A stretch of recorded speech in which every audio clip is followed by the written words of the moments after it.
Now, while Paul waited for them at Athens, the Spirit was stirred in him, and when they saw the city wholly given to idolatry, therefore disputed he in the synagogue with the Jews and with the devout persons, and in the market daily with them that met with him.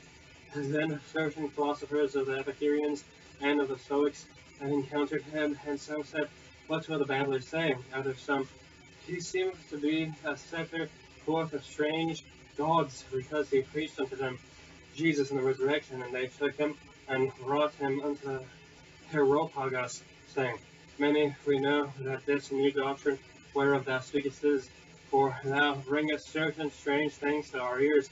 We would know therefore what these things mean, for all that Athenians and strangers which were there spent their time and nothing else, that either to tell or to hear some new thing. Then Paul stood in the midst of Mars hills, and said, ye men of Athens, I perceive that in all these things ye are too superstitious. Mine hath laughed, and behold, in your devotions I found an altar of this inscription to the unknown God. Him therefore ye ignorantly worship, him declare I unto you. God that made the world and all things therein, saying that he is the Lord of heaven and earth, dwelleth not in temples made with hands, neither is worship of men's hands, or has he needed anything, seeing he given to all life and breath and all things. And he hath made of one blood all nations of men for to dwell on the face of the earth, hath determined the times before appointed and the bounds of their habitation, that they should seek the Lord, if haply they might feel after him and find him, that he is not far from every one of us. For in him we live and move and have our being. As certain also of your own poets have said, whereas we are also his offspring, for as much as then are the offspring of God, we ought not to think that the Godhead is like unto gold, or silver, or stone, graven by art and man's device.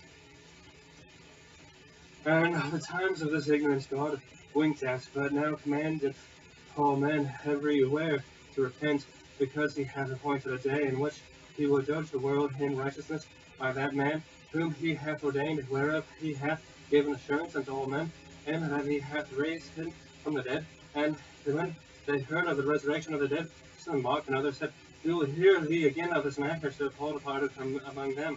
Howbeit certain men clave unto him, and believed, among the which was Dionysius the Areopagite, and a woman named Demarius, and others with them. Chapter 18. After these things Paul departed from Athens and came to Corinth, and found a certain Jew named Aquila, born in Pontus, lately came from Italy with his wife Basilia, because that Claudius had commanded all Jews to depart from Rome, and came unto them. And because he was of the same craft, he got hold of them, and brought for neither occupation. They were tent makers, and they reasoned in the synagogue every Sabbath, and persuaded the Jews and the Greeks. And when Silius and Timotheus were come from Macedonia, Paul was oppressed with the Spirit, and testified to the Jews that Jesus was the Christ.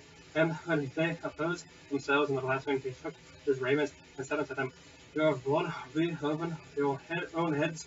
I am clean from henceforth. I will go into the Gentiles. And he departed thence and entered into a certain man's house named Justus, one that had worshipped God, whose house joined hard into the synagogue. And Crispus, the chief ruler of the synagogue, believed in the Lord with all his house, and many of the Corinthians, who hearing believed and were baptized.